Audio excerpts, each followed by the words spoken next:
Sr. Presidente, as matérias de educação devem e sempre mereceram, da parte do CDS, uma aturada atenção, tendo em conta que é através da educação que um povo se avalia em termos de desenvolvimento. E, aliás, esta matéria que aqui nos traz o Partido Socialista é importante.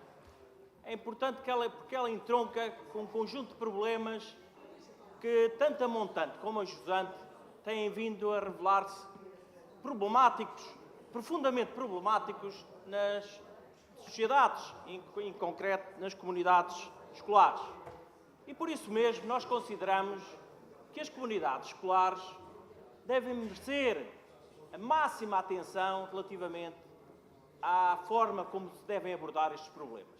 E sem dúvida que o que está a acontecer em muitas escolas é que os professores e muitas vezes o pessoal não docente têm que substituir os técnicos especializados na área social porque as escolas não têm, neste momento, a possibilidade de poder contratar determinados profissionais, nomeadamente técnicos sociais, para poderem colmatar e prever a montante problemas que já existem nessas escolas com muitos dos jovens que ali estudam.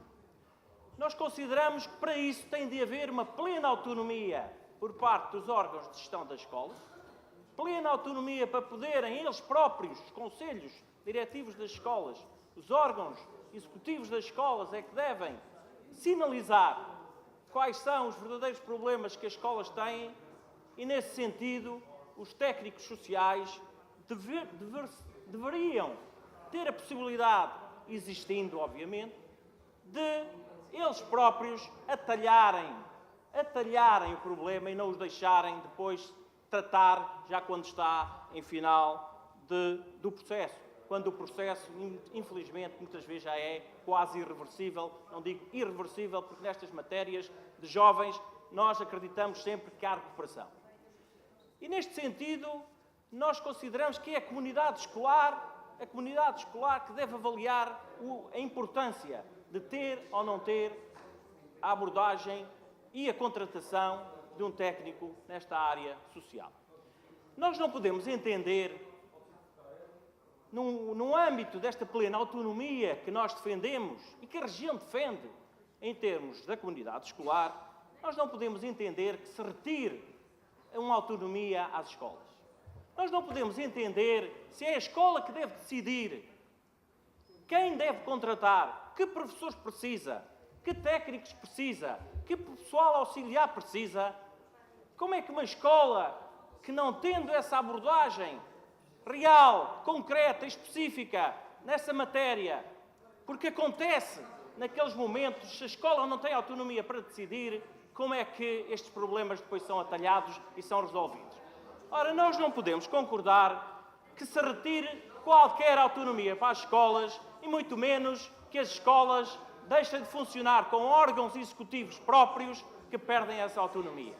Aliás, isto entronca precisamente com a decisão recente da Secretaria Regional em retirar a autonomia a escolas importantes da nossa região, que ainda por cima algumas já foram, no ponto de vista nacional, um exemplo em termos daquilo que deve ser uma gestão de uma escola. Estou a falar concretamente da escola do pré-escolar, primeiro, segundo e terceiro ciclo do Curral das Freiras, escolas que foram referência nacional. Como é que se podem, de um momento para o outro, por golpe de magia, através de uma portaria que nem teve a análise da comunidade escolar, pelo que se sabe, apenas o Presidente da Câmara e o Presidente da Junta de Freguesia foram informados, ou seja, a comunidade escolar, que é aquela que deve ter autonomia para decidir, não foi consultada. Como é que é possível que se retire uma autonomia a uma escola quando essa escola é o exemplo nacional? Ou seja, como é que fica a nossa região quando esta notícia for publicada a nível nacional? A melhor escola do país, com mais de 50 provas, a nível nacional, a escola básica, segundo e terceiro ciclo do Curral das Freiras, que há 2 anos foi a melhor escola do país, ficou sem autonomia. Retirada a autonomia à melhor escola do país. Que notícia é essa que vai ser a nível nacional? Onde é que anda a autonomia nesta região, afinal? Foi a melhor escola do país há 2 anos. Foi a melhor escola do país, está publicado, são os resultados. Goste ou não se goste dos resultados, a escola de 2º e 3º ciclo do Curral das Freiras foi a melhor escola do país. Por isso mesmo, Sr. Presidente, senhoras e senhores deputados, é preciso que haja consequências nestas matérias. Se uma escola é um exemplo para o país, tem uma gestão exemplar na região, e de um momento para o outro, por golpe de magia, se decide, sem consultar a comunidade escolar, se decide retirar toda, ou seja, extinguir, não é retirar, extinguir a possibilidade desta escola continuar a ter autonomia. E vai-se delegar a autonomia de uma escola que está situada num concelho de Câmara de Lobos para uma escola do concelho do Funchal. Isto é ainda mais aberração.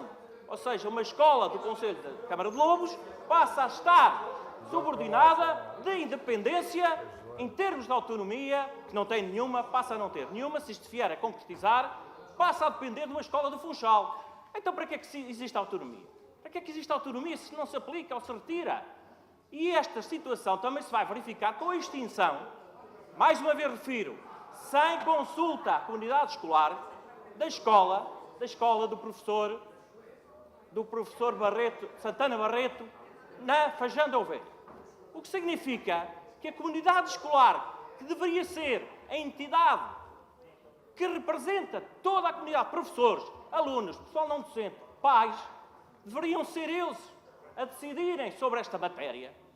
É o Governo, num gabinete, alguém num gabinete, provavelmente até o secretário regional, nem foi ele que decidiu isto, mas alguém num gabinete decide, por golpe de magia, assina um documento, vamos extinguir o Conselho Diretivo, o órgão de gestão da escola básica, 2º e 3º ciclo do Curral das Freiras e da Fajanda Ovelha. Mas porquê? A comunidade escolar não foi consultada? Então consulte-se primeiro a comunidade escolar. Só então se podem tomar decisões. Não é antes. Não, senão estamos a cercear a autonomia total de uma escola. E isto pode ser um preâmbulo daquilo que possa acontecer no futuro. Significa, por golpe de magia, não se gosta de um órgão de gestão de uma escola, vai-se extinguir o órgão de gestão da escola. Não está em causa se extinga ou não a escola, porque isso nem pode passar pela cabeça que se feche uma escola no Curral das Freiras ou na Fajanda Ovelha. Mas isto é o primeiro passo para a perda total da autonomia. Não venham com conversas que os professores vão se manter lá e os alunos também, porque já não é verdade, já se anunciou que alguns do Curral das Freiras podem vir para Santo António e os da Fajã podem ir para a Calheta. Mas afinal, o que é isto? Então, mas que é isto? Se nós tanto defendemos a autonomia junto da República e bem, então defendamos a nossa autonomia aqui, nos concelhos, nas populações, nas escolas, que são a base da sociedade. Se nós não damos o exemplo nas escolas, meus senhores e minhas senhoras, não há exemplo que possa subsistir no futuro, porque as escolas são o exemplo de como funcionam bem a gestão, em termos autonómicos, do sistema educativo. Se funcionam bem, não vamos alterar o que funciona bem. E, contra factos, não há argumentos. A escola do 2º e 3º ciclo do Curral das Freiras é um exemplo nacional. E se é um exemplo nacional, não se vá retirar um exemplo nacional da região, ficando nós mal na fotografia, quando, em breve, o que vão dizer da região é que aquelas escolas que são um exemplo deixarão de o ser, porque não terão autonomia para continuar a ser o exemplo da região.